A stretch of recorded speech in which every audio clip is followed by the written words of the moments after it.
Mas, graças a Deus, eu sempre fico ansioso por este momento.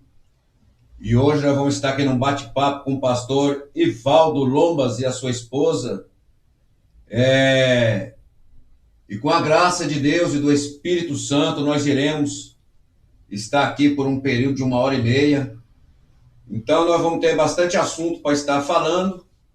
Mas, a princípio, vamos estar conhecendo um pouco da história do pastor Ivaldo. Pastor Ivaldo, se apresenta aí, por gentileza, meu querido irmão. Boa noite a todos, graças e paz aos irmãos. É um prazer imenso estar aqui, é uma honra tremendo. Até quando eu recebi o convite, aí eu fiquei lisonjeado. Eu quero parabenizar vocês por esse projeto que tem alcançado almas, viu? Amém. Hoje nós temos que usar todos os recursos possíveis que Deus tem permitido, né? Porque houve época que não tinha como nós chegarmos à distância. A palavra era ministrada apenas para quem estava perto, né? Hoje, através do rádio, da televisão, nós conseguimos chegar mais longe. Então, quando Deus prepara essas oportunidades, meu coração se alegra em ver pessoas que nem vocês que disponibilizaram o tempo a estar levando a palavra do Senhor. A palavra do Senhor diz em Marcos, capítulo 16, 15, né, que fala: ide pregar o evangelho a toda criatura, né? E isso que vocês estão fazendo porque através da televisão, do rádio, nós podemos atingir cidades, estados, né, até países.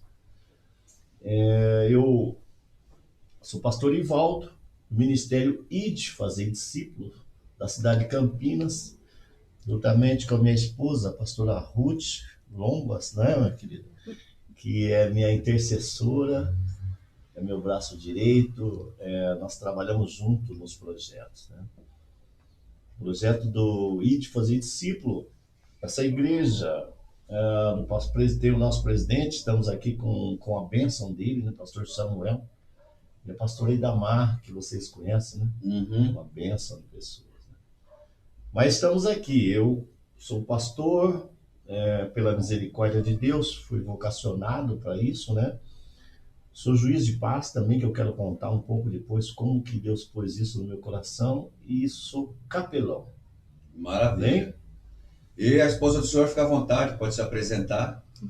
Sou a pastora Ruth Lombas, né? Tenho acompanhado, feito o trabalho do Senhor Jesus com ousadia, né? Nesses últimos tempos temos buscado vidas, buscado almas, resgatado através do Espírito Santo de Deus, né?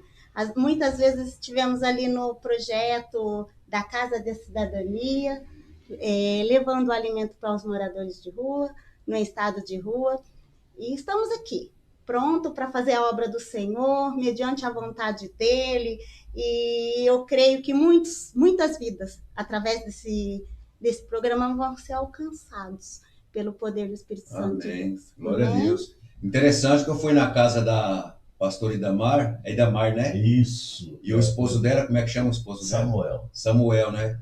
Quando falou Idamar, eu tinha certeza na minha cabeça que era sua esposa que chamava Idamar. E a gente foi lá, chegou lá, eu tinha certeza que eu ia encontrar o senhor lá. É isso. Aí saiu, o Samuel, né? Samuel. Aí saiu o Samuel e fala, mas tem alguma coisa errada. E até eu entender, e nem parente vocês são, né? Não somos. Interessante. É interessante porque às vezes as pessoas confundem, porque nós trabalhamos no mesmo ministério, né? Eles são o pastor presidente, nós somos segundo pastores, né? Então a gente está nos projetos sempre junto, né? Sempre junto. E lá nós somos em 4 casais de pastores, né? Pelo Ministério IT. Mas é uma benção aqueles pastores, eles nos convidaram, né, para abrir esse ministério junto, Ministério IT. E que para mim é uma honra, né? Uma bênção muito grande sobre a minha vida, sobre a vida da minha esposa. Através do Ministério IT nós crescemos muito espiritualmente, e nosso foco é missões. Maravilha. Interessante que eu já tive em 2 eventos junto com o irmão. O irmão lembra de mim? Me lembro de você, sim. Agora, dos eventos, deixa eu lembrar qual, né? Mas eu te lembro, cara, com certeza. O primeiro foi na igreja do irmão Marcos, no Padre Anchieta. né? Isso. Eu dou palestra sobre área isolada. Isso. E a irmã lembrava ou não? Não, mas lá foi o primeiro? Foi o primeiro. O segundo foi na igreja do pastor Jefferson. Ah, sim. Eu me lembro lá no Vida Nova, né? Vida Nova. Mas eu me lembro que nós fizemos, nós três, não foi? Eu, você, acho que a Roseli, não foi? Fizemos o curso de missões junto. Nós fomos como professor lá. Eu só lembro desses 2 lugares, no Paranchieta e na igreja do pastor Jefferson. Eu não me lembro aonde foi o outro, mas eu acho que teve... Será que foi lá no Parque Santa Bárbara, lá no São Jorge lá? Eu acho que sim, porque... E tava o Frauzino, que eu conheci o Frauzino lá. Isso! Provavelmente foi lá. Porque eu me recordo que ali no Paranchieta, onde o Marcos, né, para a casa do Marcos, né, o missionário Marcos, que é do Banca de Crente, ali eu fiquei pouco tempo. Eu passei lá apenas para dar um abraço no povo. Na igreja do Marcos? Não, na igreja não. Acho que era na igreja dele. Não, na igreja que você palestrou, né? Isso, curso. Você palestrou lá, foi a primeira vez. Isso, você foi o terceiro palestrante. É verdade, foi lá. Eu acho que eu fui o primeiro, o Thales foi o segundo. Isso, era eu e você, o Thales. Isso, e o senhor o terceiro. Então foi lá mesmo, maravilha. E é muito bom nessas palestras também, né? A gente aprende muito, né? Isso. Eu aprendi muito ali naquela palestra com o Thales, ele dá palestra sobre transcultural, né? Isso, que já é mais longe, né, um pouco. Mas, minha área, para quem não sabe, nesse espaço aí, onde o pessoal do Banca de Crente, que prepara esses cursos, minha área, e com a minha esposa nós damos treinamento para hospitalar, treinamento na área hospitalar, nós preparamos pessoas para evangelizar dentro do hospital, porque é uma área hoje muito necessitada, né? E é como a palavra tem dito, nós temos que, não é só ir, você tem que saber como ir. Você tem que estar preparado para ir, para levar o evangelho da forma correta, até porque nessa área hospitalar é uma área onde nós encontramos muitos ateus, né? Verdade. Então nós temos que respeitar a opinião deles. E para isso, para você chegar e ser bem-vindo, você tem que saber chegar, senão eles próprios não te dão espaço para levar o evangelho, né? Jesus disse que não é por força nem por violência. Verdade. E aproveitando o senhor já está falando do hospital, o senhor conhece o pastor Jamiel Lopes? Ele é pastor, escritor, psicólogo da Assembleia de Deus, assembleiano. Não é daqui de Sumaré? Ele é de Campinas. Não tive o prazer de conhecer. Eu já tenho também, né, o curso de capelania, mas ele foi dar um ensinamento numa igreja. E eu fui lá só para acompanhar, porque eu já li muitos livros dele, é um homem fenomenal, a sabedoria dele é de Deus mesmo. Isso. E ele falou que no dia 14 do mês passado, ele teve Covid e ele estava em coma. Meu Deus. Né? E ele diz que ele escutou os médicos dando choque nele, e gritando e falando, estamos perdendo o paciente.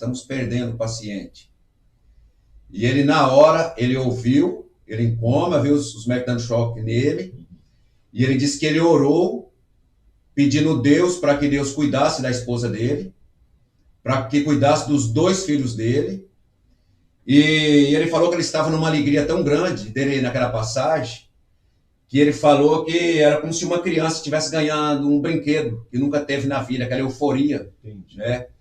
E por que ele contou esse testemunho? Porque ele falou que quem faz trabalho de evangelismo nos hospitais, ainda que a pessoa esteja em coma, pregue a palavra que a pessoa vai ouvir e vai conversar com Deus na mente. Que tremendo, né? Tremendo.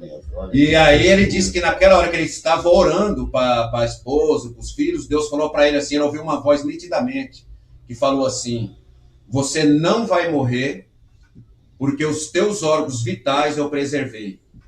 Eu ainda tenho trabalho contigo aí na terra. Glória a Deus. Mas isso realmente acontece, nós temos muitos testemunhos nesse ponto, eu e minha esposa, né? Eu vou estar contando alguns aqui. Isso, se vai contar permitir mesmo. o período aí, horário. Mas realmente, a pessoa em coma, ela ouve. Ela sabe tudo que está acontecendo à sua volta. Nós que muitas vezes se acovardamos e ficamos preocupados, a pessoa chega naquela situação, a pessoa normalmente se cala e não consegue falar. E por isso que vem a importância de você treinar pessoas. Está Porque às preparado, vezes você né? treinando pessoas para ir fazer o evangelho nesse lugar, na área hospitalar, as pessoas vão se deparar com casais, né, lá que normalmente a esposa está chorando pelo marido, se ele tiver em coma, ou vice-versa. Mas a pessoa normalmente não tem mais esperança. Para ela acabou ali. É onde a gente chega e instrui a pessoa e fala que não, ainda há tempo. A pessoa ouve, então você não pode parar. Você tem que ler para a pessoa, tem que conversar com ela todos os dias. Você tem que expor ali sentimentos bons e, de preferência, você relembrar histórias boas, né? Histórias boas que a pessoa o que passou, o que viveu com aquela pessoa que está ali em coma, né?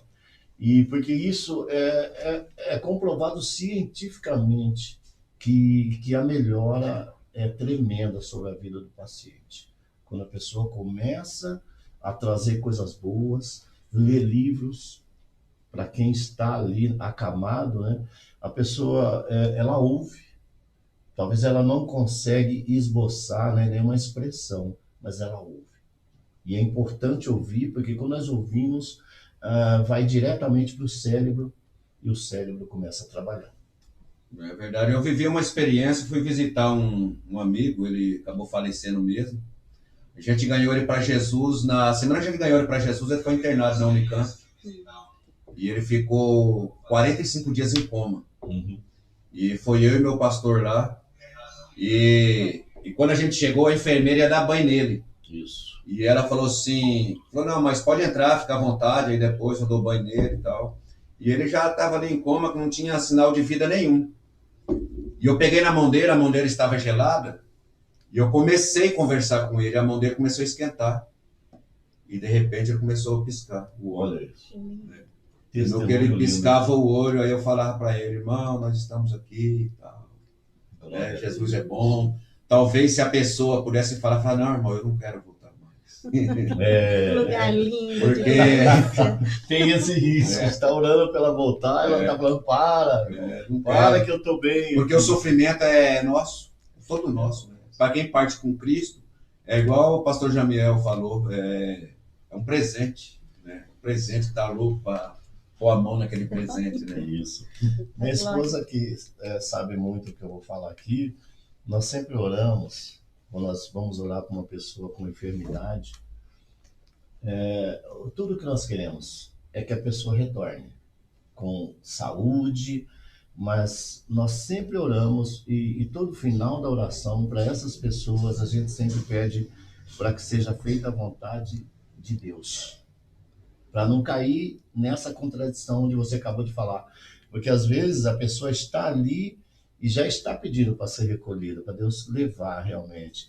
E quando você ora, porque Deus ele dá autoridade para o seu profeta aqui na terra, né? Uhum. E quando você ora repreendendo todo o mal, você tem autoridade para isso. Em nome de Jesus, é claro. Mas quando você ora e põe na mão de Deus e fala, Senhor, é tu que sabes, eu não sei nada. Faça a tua vontade. Até a pessoa que está recebendo a oração age de forma diferente. Aí ela vai em paz. Mas, né? É verdade. Quer falar um pouco sobre isso? Eu quero relatar algo que aconteceu conosco agora em março com a nossa filha. Né? Ela também pegou Covid, né? E ela estava grávida. Quantos anos tem a filha de vocês? 22. 22 Dia 26 de março. 26 de março. E ela foi para o hospital, chegou lá, foi diagnosticada com Covid. Só que aí fizeram o parto. Fizeram o parto dela e a criança teve alta, né? Nossa neta. Sem o Covid. Sem o Covid.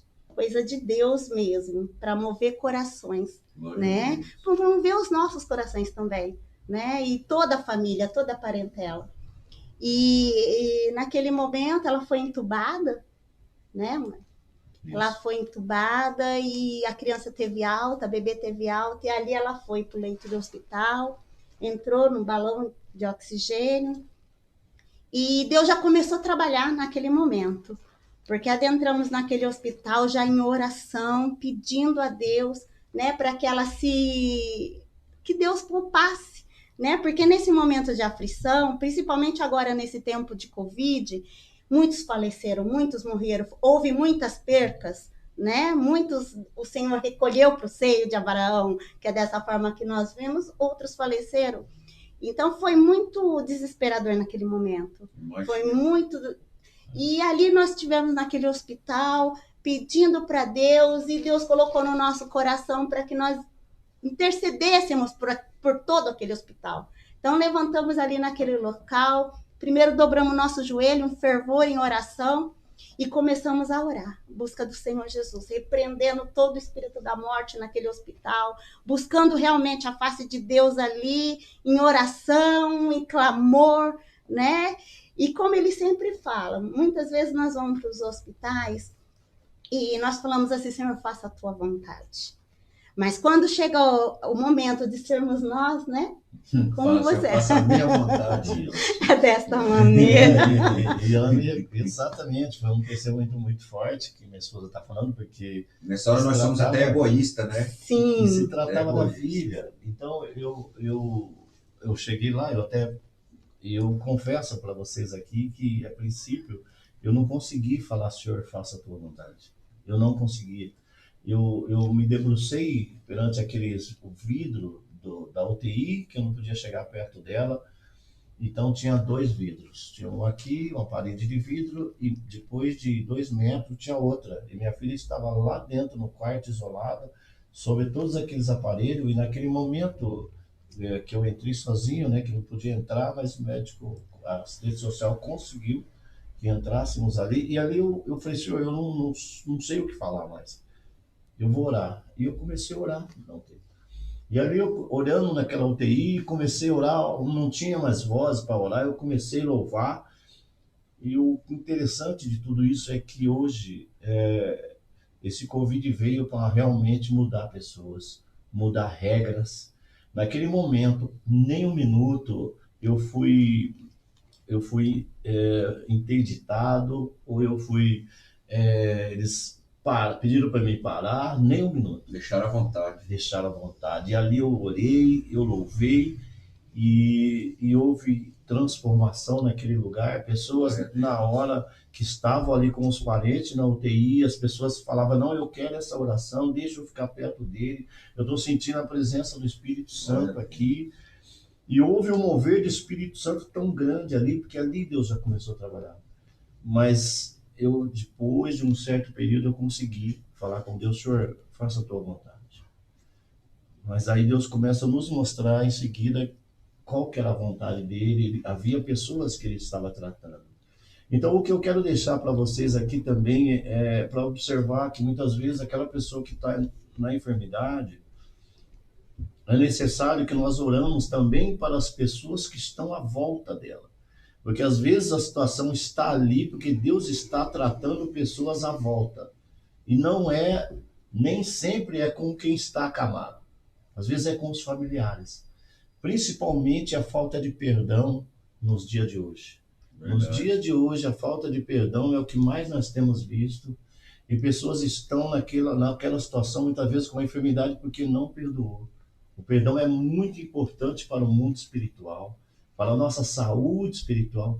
E naquele momento, minha filha, com o período, ela foi melhorando, e nós passamos a fazer vigília nos hospitais, não só naquele hospital onde ela estava internada, como aquela semana nós tiramos para todos os hospitais, né? Fomos para a PUC, fomos para vários hospitais para a cidade, e ali a gente chegava, orava, convocamos a igreja para estar conosco, orava, louvava, passava 1 hora ali na frente. E o tratar de Deus foi tremendo. Muitas almas se renderam ao Senhor. As enfermeiras, eles colocavam as mãos para fora da janela, em ato de receber. E aquilo a gente pôde sentir como somos acolhidos por Deus, né? A forma como Deus trabalha sobre a nossa vida. Como Deus age, porque você vai para orar para uma pessoa e você descobre que Deus, na verdade, ele usou aquela estratégia para você orar para outras pessoas. Maravilha. Eu vivi uma experiência parecida com essa daí, de eu estar falando de Jesus para alguém, mas eu sabia que não era para aquela pessoa que eu estava falando de Jesus. Exatamente. Eu estava falando de Jesus com um senhor na cozinha, mas eu falava em voz alta para a esposa dele lá da sala ouvir. E não houve uma conversão naquele dia, mas a semente está plantada e a vida daquela mulher, porque aquela mulher que precisava, já começou a mudar, já está bem diferente. Glória a Deus. É isso mesmo. Essa é uma das coisas que a gente, no nosso treinamento, nós ensinamos isso, que se você vai ao hospital orar com uma pessoa, às vezes a pessoa pede, pastor, pode orar pela minha mãe, pelo meu irmão que está internado? Posso. E nós temos que estar atento, porque às vezes Deus te leva lá, mas não é por causa daquela pessoa. É por causa de outra, que está no mesmo quarto. E isso aconteceu várias vezes conosco, não é? Sim. Temos testemunho em cima disso também. E só para encerrar sobre a nossa filha, esse tratar durou 18 dias. Pela honra e glória do Senhor Jesus, hoje ela está bem, está em casa, cuidando da neta, né, da minha neta, né, coisa mais linda, a Kira. E o meu genro também, um amor de pessoa, também passou esse período com a gente de luta, porque para ele foi uma experiência nova, né? A esposa internada e ele tendo que cuidar da criança recém-nascida. Então, aquele mover de Deus, ele quebrantou muitos corações à volta. Então, nós temos que entender que Deus, ele trabalha no conjunto.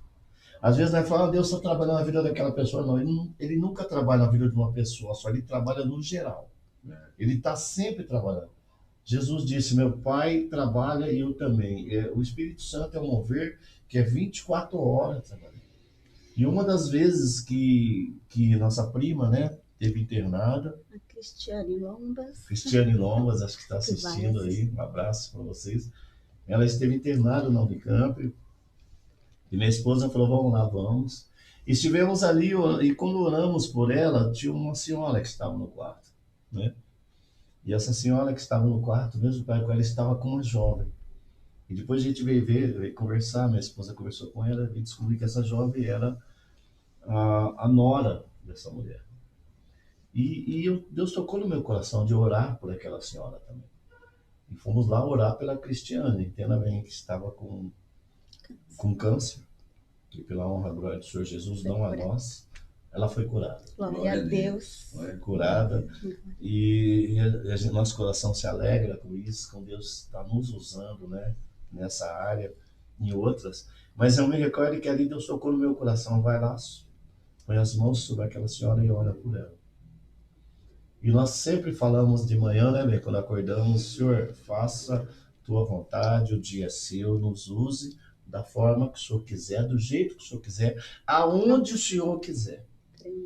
E naquele momento, quando Deus toca no meu coração, eu direciono em direção dessa mulher, estendo as mãos e começo a orar, não pedi nem permissão para a jovem que estava ali, orei, e ali houve uma cura muito grande. Meu querido, eu não sei se você está entendendo, mas a maior cura que nós necessitamos, todos nós, é a cura da alma. Verdade. Para Deus poder trabalhar na nossa vida, é necessário que haja cura da alma. E muitas vezes a cura da alma ela vem por uma coisa, através do perdão. É uma das coisas que mais atrapalha a gente de desvincular do passado, de alguma dor que ficou cravada na pessoa. Eu sempre oro também, Senhor, que o Senhor derrame do azeite do Espírito Santo e esse azeite venha curar. Mas venha curar a alma, venha libertar, venha trazer perdão, venha tirar esse vínculo do cordão umbilical que a pessoa tem com o velho homem. Infelizmente, ainda existe muitas pessoas que estão dentro das igrejas, mas que não cortaram esse cordão com o velho homem.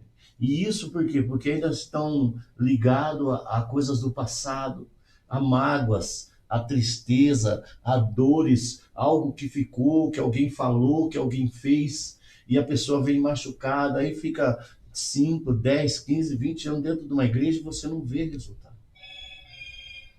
Hoje, através dos estudos, uma pessoa disse que há 50 milhões de evangélicos no Brasil. Mas aonde estão esses evangélicos? Estão machucados. Muitas pessoas se apegaram ao passado. Mas é necessário que ela se desvincule com o passado. Porque Deus, a palavra do Senhor diz que em Apocalipse, né? Apocalipse 21:5, Deus fala: eis que faço nova todas as coisas. Então é necessário que todos os dias nós abrimos nosso coração para Deus. Senhor, tire tudo que não provém de ti. E é todas as coisas. Né? Todas. Deus quer trabalhar na vida material, espiritual, na saúde, na área financeira. E muitas vezes nós estamos pedindo coisa pouca, né? A palavra do Senhor diz que o povo padece por falta de conhecimento. Você lê mais a Bíblia, você vai entender que Deus quer te dar mais. E nós se contentamos com aquilo. Na verdade, a gente sempre põe limite, né? E essa mulher que eu orei, aí minha esposa depois pegou o telefone, que a menina agradeceu muito, e a menina explicou a história. Falou: olha, essa é minha sogra, que está aqui. Ela está com uma enfermidade muito difícil e precisa liberar o perdão com o filho. E ali a gente orando, eu ainda falei: Senhor, vá de encontro com a família, onde estiver, toque no coração, porque sempre tem alguém orando para as pessoas, chorando para essa pessoa. E naquele mesmo dia, após a oração, o filho foi lá, né, naquele hospital, e perdoou a mãe perdoou o filho, e Deus recolheu ela. Que coisa, né? E aí eu falei para as pessoas: nós oramos, a mulher morreu. Você quer que eu ore por você? Gente, eu estou numa situação dessa aí também. Os meus amigos que partiram com Covid, todos eles eu orei. E eu também estou nessa, meu Deus, para todas as pessoas que eu orei, morreu. Oh, Deus! Se partiram com Cristo. Então eu não vou pedir para você orar para mim, não, ainda não, né? Ai, não é fácil, meu Deus do céu. Vou tomar um golinho d'água e um cafezinho também. Você quer café? E eu quero perguntar para os dois. Sim. Eu sempre costumo contar uma historinha antes dessa pergunta. Aconteceu na vida de algumas pessoas dele ser uma pessoa comum, uma pessoa que nunca ouviu falar de Cristo, nunca ouviu falar de Jesus. Uns têm até raiva de evangélico e tal, e leva a vida do jeito que ele acha que tá certo.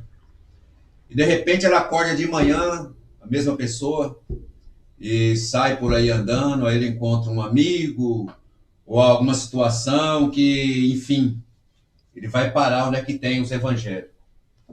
Chega lá, ele ouve uma palavra, entende a palavra de Cristo, entrega a vida para Jesus e já volta uma nova pessoa, dorme e já acorda uma nova pessoa. Então, mal ele sabia que naquele dia ele ia ter um encontro com Cristo. Igual aquela mulher samaritana, né, que chega na beira do poço lá, Jesus já estava lá sentado esperando, e mal ela sabia que a vida dela seria transformada naquele dia. Né? E que transformação, né? E a minha pergunta é, eu quero ouvir de cada um de vocês como que foi, né, o encontro com Cristo, né? Se foi na beira de um poço também, ou se vocês estavam dentro do poço. Olha. Você quer falar primeiro? Fique à vontade. Vamos lá. Eu nasci num lar que os meus pais já eram pastores, né? Então já eram evangélicos. E nasci ouvindo a palavra de Deus, né? Louvando na igreja, e os meus irmãos também, né? Nós somos em 6 irmãos, que hoje são todos pastores também, apóstolos, né? De Cajamar, Jordanésia, minhas irmãs são pastoras. E ali a gente cresce na igreja, mas querendo conhecer o mundo, né? E aos 15 anos de idade eu saí da presença do Senhor, né? pela primeira vez. Não fui conhecer muito o mundo, mas enfim, quando retornei com 20 anos, né, ali na presença do Senhor. Então você ficou uns 5 anos de férias. Sim, sim, mas buscava, né? Porque quando nós conhecemos ao Senhor Jesus, né, ele transforma nossas vidas de uma forma diferenciada, de uma forma especial. E ali pude estar voltando, fazendo a obra do Senhor. Conto muito a minha história, mas vamos lá. Eu acredito que muitos estarão ouvindo e vendo isso. E no momento que eu estava ali na presença do Senhor, por muito tempo cuidando da obra do Senhor em um casamento, né? De repente, fazendo a obra do Senhor, na frente da obra do Senhor, eu falei assim, por ouvir pessoas, não posso culpar ninguém, né? Porque é a gente mesmo que trata dessa maneira. Eu deixei de fazer a obra do Senhor novamente, né? E quando eu me afastei ali, falando que eu não queria estar mais à frente do ministério, como pastora, 2 anos depois veio a separação da minha vida, a minha história. Quantos anos você tinha, né? Quando me separei, 38 anos. Parece que você tem 38 anos, é agora. Ai, que gostoso. Perguntei. Vou fazer 50 esse ano, coisa linda que Deus faz. E ali naquele processo, né, de separação, com 3 filhos, o mais novo tinha uns 10 anos, hoje com 22, 23. E ali foi o processo que eu falava assim, Senhor, eu estava fazendo a sua obra sozinha, né? Por isso que eu abandonei. Mas quando eu deixei a obra, eu fiquei sozinha. Eu sempre falo dessa maneira. Então, mulheres que estão na obra do Senhor, que muitas vezes falam assim, eu estou só, persevera. Hoje eu falo com toda a convicção, não pare, não olhe para trás, né? Naquele momento, assim que aconteceu isso, veio a separação, fui criar os filhos com muita luta, muita dificuldade, né? Muitas provações, né? Mas sempre lutando. Falava, Senhor, tu és na minha vida. Determinado época, tempo da minha vida, eu falei, Senhor, não vou olhar para o lado mais, eis-me aqui. Faça Glória o que tu quiseres com a minha vida. Eu fiz isso também. Fiz dessa forma. É tremendo quando a gente dá uma olhadinha lá atrás e fala, Jesus, né? E ali eu falei, eis-me aqui, faz da forma que o Senhor quiser. Quando eu vi meus filhos numa situação tremenda, num vício, né? Umas crianças que foi criada na presença do Senhor, que louvava, estavam em vigília, fazia obras teatrais com criança, então era muito intenso, né? Os meus filhos, e de repente, tudo fora da presença do Senhor Jesus, né? Minha filha se casando, o genro passando por um processo, indo para cárceres, né? Então foi muito forte para mim, que foi criada, que sabia o que Deus era capaz de fazer. E muitas vezes a gente não crê em tudo isso, né? Foi quando falei, Senhor, eis-me aqui, faça o que tu quiseres. Né? Os filhos já estão teoricamente grandes, né? Já tinha netos. Falei, já tão grande, faça a tua vontade. Aí Deus começou a trabalhar na minha vida, de dentro para fora. Porque realmente eu creio assim que a partir deste momento, depois de tanto sofrimento, né, você realmente tem um encontro verdadeiro com Deus. Você fala, tu és o único, né? Tu és soberano, tu és tremendo, Deus. Tu és o único Deus da minha vida. E com o tempo que eu estava na presença do Senhor Jesus, tentando resgatar os meus filhos, né? O que ficou lá, ficou no passado, e eu tentando resgatar meus filhos e firme na presença de Deus todo Altíssimo, Poderoso. Aí o Senhor falou assim, você vai casar de novo. Falei, não vou. Glória a Deus. Você vai casar novamente. Olha aqui, eu preciso encontrar essa pastora aí para dar um abraço. Coisa linda.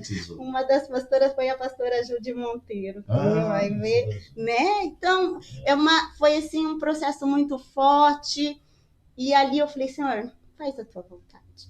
E de repente, numa evangelização, né? Isso. Eu vou contar rápido aqui, uma evangelização, conheci o pastor Ivaldo, né? Junto com os netos ainda, né? Ele, ainda muitos falavam assim, é filhos dela, né? Meus netos têm 14 anos hoje.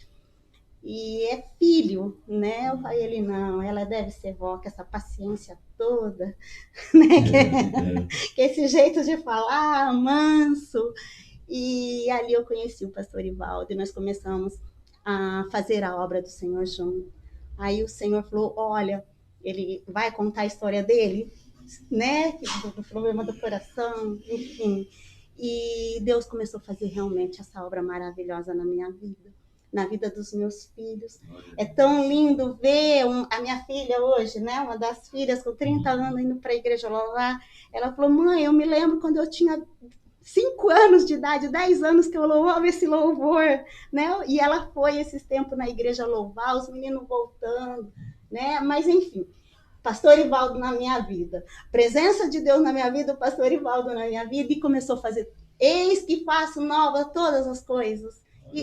E Deus começou a fazer dessa maneira, começamos a caminhar junto, levar a palavra junto. Eu sou aquela pessoa que vamos, né? Você vai, vamos. Está sempre procurando interceder, porque hoje a base de tudo é a oração.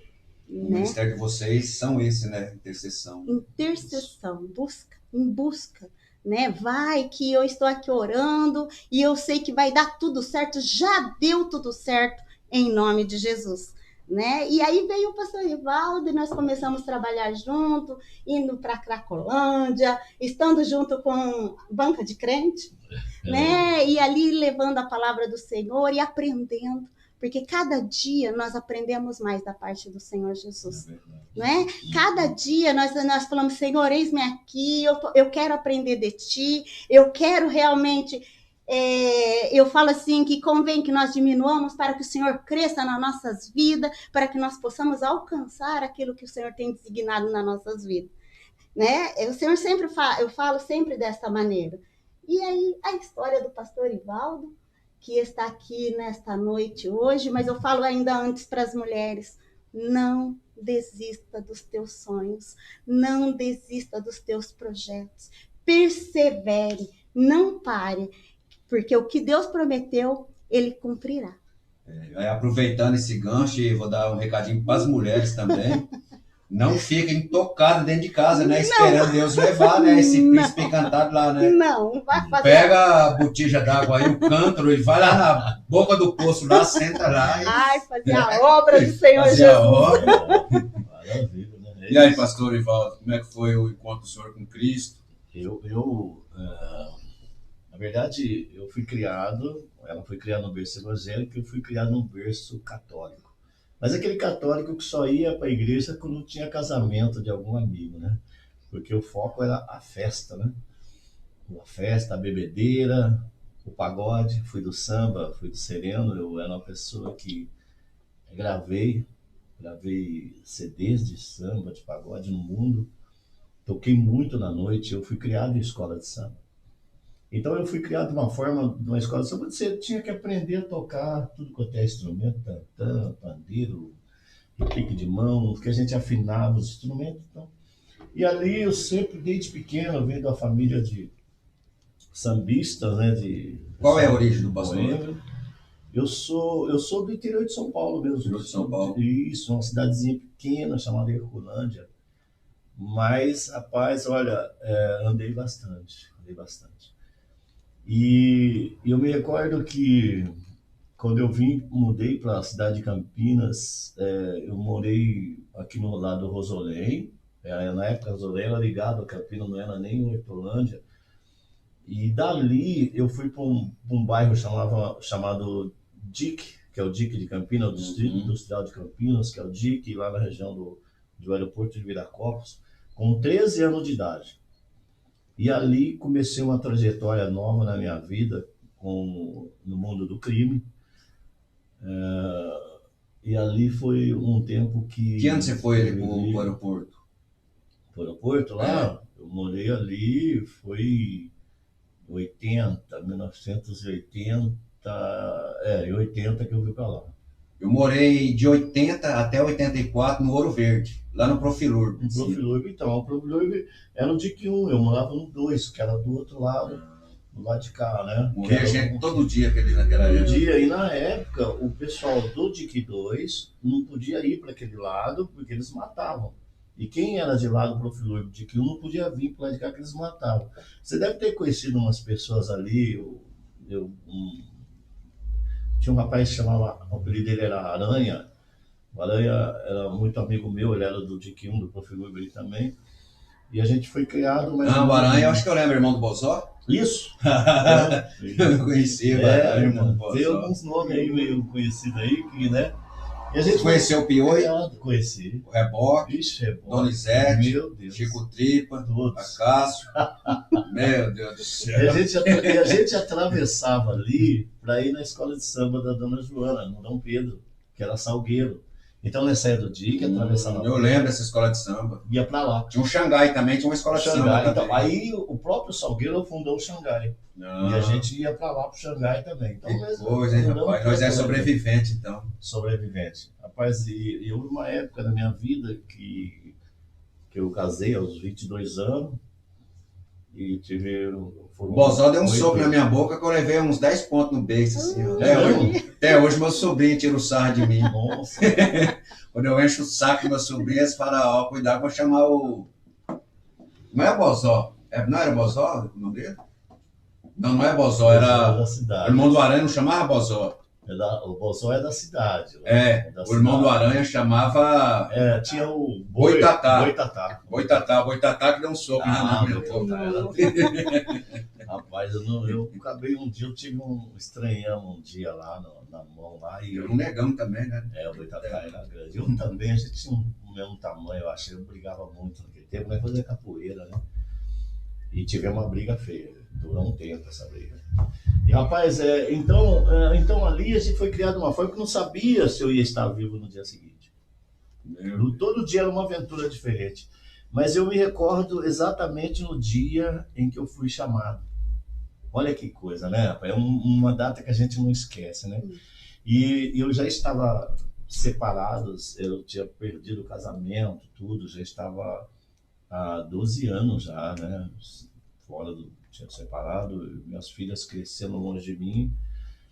E eu estava numa chácara, há 72 dias nessa chácara. E ali a gente só não bebia água, imagina.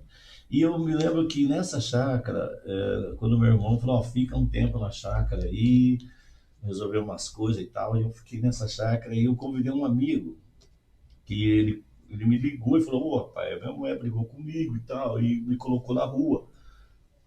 Falei, vem pra cá, vem fazer companhia pra mim. Falei, vem pra chácara. E ali a gente ficou ali, então ali tomava muita cerveja, e os drinks, né? Aquelas coisas ruins da noite.